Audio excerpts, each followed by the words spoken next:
Morning everyone, I hope you all are well. Welcome back again बेटा। तो आज हम डिस्कस करने वाले हैं आपके next questions based on area and perimeter. तो एरिया और पैरीमीटर पे बेस्ड जो नेक्स्ट क्वेश्चन है उनको शुरू करते हैं। ध्यान से देखना बेटा, क्वेश्चन नंबर 6 आपका क्या कह रहा है। क्वेश्चन नंबर 6 आपका कह रहा है a wire is in the shape of rectangle. एक वायर उसने ली और उसने बोला जो वायर है वो कैसी शेप में है, रेक्टेंगल की शेप में। कैसी शेप में है, रेक्टेंगल की शेप में। Suppose this is the wire, ठीक है। इस वायर को क्या शेप दे दी, रेक्टेंगल। पहले तो इसको क्या बनाया, रेक्टेंगल, ठीक है। पहले इसको क्या बनाया, रेक्टेंगल ऐसे करके। फिर उसने इसी वायर को ओपन किया, वो ओपन करके इसको क्या बना दिया, स्क्वायर। क्या मेरे को बस एक बात बताओ, यहाँ से मेरा कहने का मतलब है जो ये वायर है क्या इसकी लेंथ चेंज हुई, क्या इसकी लेंथ मैंने कट की, क्या मैंने इसमें कुछ और ऐड किया, नहीं।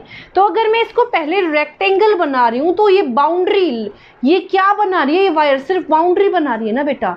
तो ये किसको रिप्रेजेंट कर रही है, ये वायर किसको रिप्रेजेंट कर रही है, पैरीमीटर को। किसको रिप्रेजेंट कर रही है बेटे, पैरीमीटर को। तो यहाँ से मेरे पास क्या आया, किस शेप में है, रेक्टेंगल की शेप में। लेंथ इतनी दी हुई है, ब्रेड्थ इतनी दी हुई है। तो ध्यान से देखना बेटा, मेरा कहने का मतलब क्या है, दोबारा से इसने क्या बना दिया, स्क्वायर। तो क्या मैं लिख सकती हूँ यहाँ से perimeter of rectangle, perimeter of rectangle is equal to perimeter of square. क्योंकि वायर तो मेरी कहीं नहीं चेंज हुई ना, वायर तो मैंने सेम रखी है, वायर की लेंथ तो सेम है। तो लेंथ किसको रिप्रेजेंट करिए, बाउंड्री को, बाउंड्री यानी पेरीमीटर, तो पेरीमीटर ऑफ स्क्वायर, ठीक है। अगर यहां से बात करूं पेरीमीटर ऑफ रेक्टेंगल होता क्या है, 2 into length plus breadth is equal to, यहां से कितना आ गया बेटा, 4 इंटू साइड। जो वैल्यू पता है वो वैल्यू पुट कर दो उठा के। यहां से मेरे पास वैल्यू क्या, लेंथ की वैल्यू क्या है, 40, कर दो 40 पुट। ब्रेड्थ की वैल्यू कितनी है, 22, कर दो 22 put. Is equal to 4 into side, क्या आ गया बेटा यहाँ से, 40 into 22, 62 into 2 is equal to 4 into side, ठीक है। ये 4 यहाँ मल्टीप्लाई में है, वहां जाएगा डिवाइड में।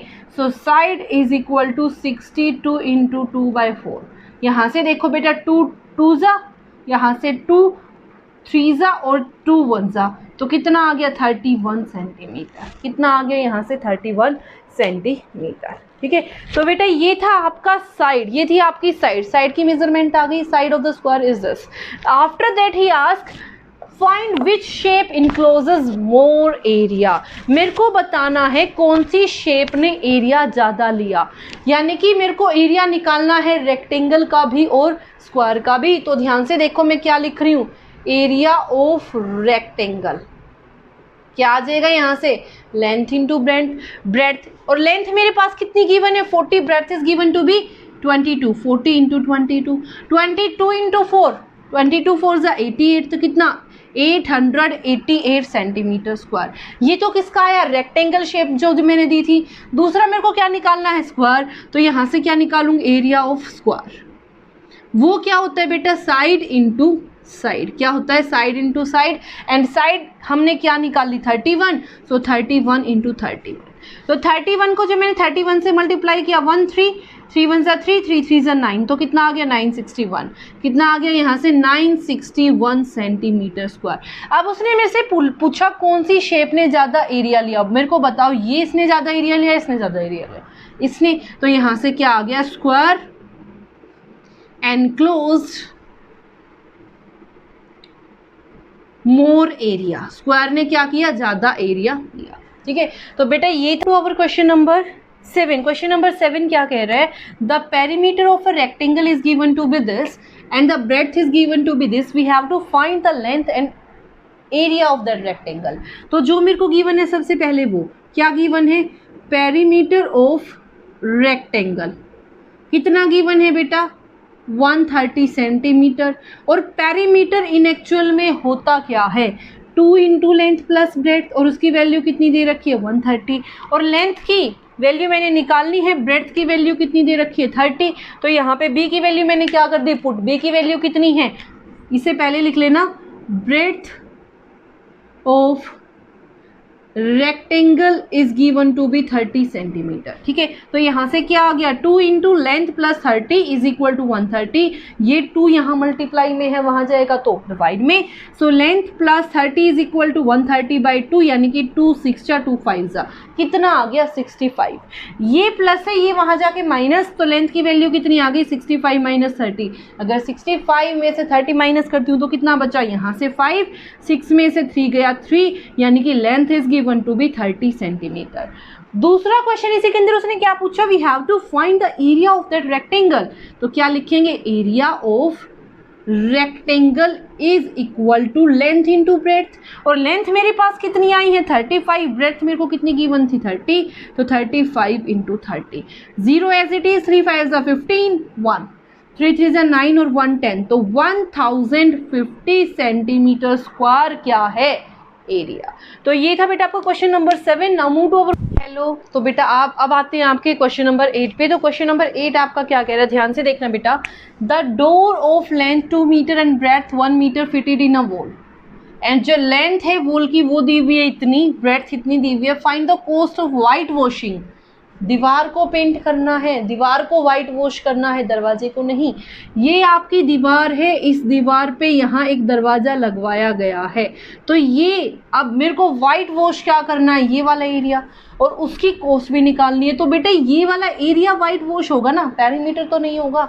ये वाला एरिया मेरे को क्या करना पड़ेगा, पूरी दीवार में से इसका एरिया, दरवाजे का एरिया क्या करना पड़ेगा, माइनस। ठीक है, तो ध्यान से देखना, यहाँ पे क्या लिखोगे क्वेश्चन में, सबसे पहला काम area for white wash, area for white wash. White wash के लिए टोटल एरिया कितना लगा, तो क्या लिखूंगी, एरिया ऑफ वॉल, जो वॉल का एरिया है उसमें से माइनस कर दूं एरिया ऑफ डोर, दरवाजे का एरिया। एरिया ऑफ वॉल कितना है, लेंथ इंटू ब्रेड्थ, यानी कि 4.5 इंटू यहाँ पे कितना है 3.6, और इसमें से माइनस करना है कितना 2 इंटू 1 2।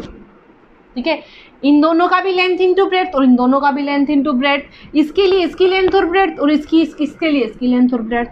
क्या कर दूँ, मल्टीप्लाई 45/10 36/10, और उसमें से 2 क्या कर दूँ, माइनस कर दो बेटा सॉल्व। यहाँ से कितना आ जाएगा 5 9 5 2 ठीक है, 2 1 2 1 और 2 8 इससे ज़्यादा तो कैंसिल नहीं कर सकते, डेसिमल में तो आना ही आना है।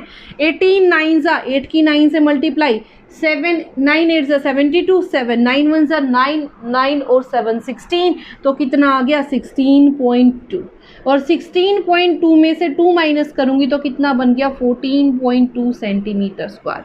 कितना आ गया, जितना एरिया मैंने पेंट करना है वो कितना है 14.2 सेंटीमीटर स्क्वायर। अब उसने बोला कि मेरे को क्या निकालनी है, कॉस्ट निकालनी है। अगर 1 मीटर स्क्वायर पे इतने रुपए लगते हैं तो क्या क्या लिखोगे यहाँ पे, cost for 1 metre square is equal to 20 rupees. लेकिन मेरे को कितने को कवर करना है, इतने को, तो इतने की निकालूंगी तो क्या करूंगी बेटा, मल्टीप्लाई और डिवाइड। मल्टीप्लाई ज़्यादा से कम पे, कम से ज़्यादा पे आई हो तो कितना आ गया 14/2 इंटू 10 और इंटू 20, 0 से 0 कैंसिल आउट, 2 2 4 2 4 8 2 1 2, तो कितने रुपए लगे 284 रुपीज़। तो बेटा ये थी आपकी exercise 11.1 question number 6 7 8. I hope it is clear to everyone, and if you like it then